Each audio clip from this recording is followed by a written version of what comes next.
Peoples party Sindhu दरिया में ठहंदड़ 6 नवा कैनाल कढण वारो मनसूबे खे रद्द करे छॾियो। सिंध जे पाणी ते धाड़ो हणण कॾहिं बि न ॾींदासीं। Peoples Party Badin.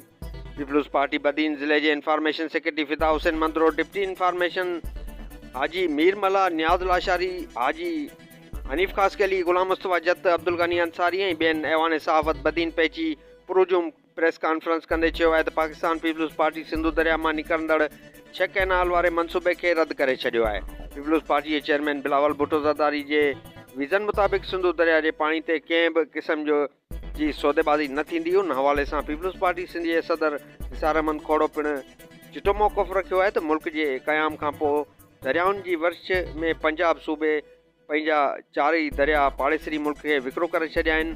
जंहिं करे क़ानूनी तौरु उन्हनि जो दरिया ते हाणे को बि हक़ न आहे। हिकु दफ़ो ॿीहर गैर क़ानूनी ऐं गैर आइनी तौरु पाणी विर्छ जे भञकड़ी जो सिलसिलो शुरू कयो वियो आहे। हिन खां अॻु बि ॾाढ ऐं ज़ोर ते ज़बरदस्ती करे कैनाल कढिया विया ऐं पाणी चोरायो वियो आहे। जॾहिं त पीपल्स पार्टी 1991 वारे ठाह खे रोके उन ते अमल कराइण लाइ अमली तौरु क़ानून साज़ी पिणु कराई हुई। हिन वक़्तु पीपल्स पार्टी जे सूबाई सदर निसार अहमद खोड़ो 6 कैनालनि जे ऑर्डिनेंस खे रद्द कराईंदे असेंबली मां बिल बि पास करायो आहे। जंहिं लाइ पीपल्स पार्टी सिंध जे इतलात सेक्रेटरी आजिज़ धामरा ऑर्डिनेंस ख़िलाफ़ सॼे सिंध में एहतिजाज जो सिलसिलो शुरू करायो आहे। हिन चयो त पहिरीं प्रेस कॉन्फ्रेंस ज़रिए पंहिंजो एहतिजाज रिकॉर्ड करायो पियो वञे।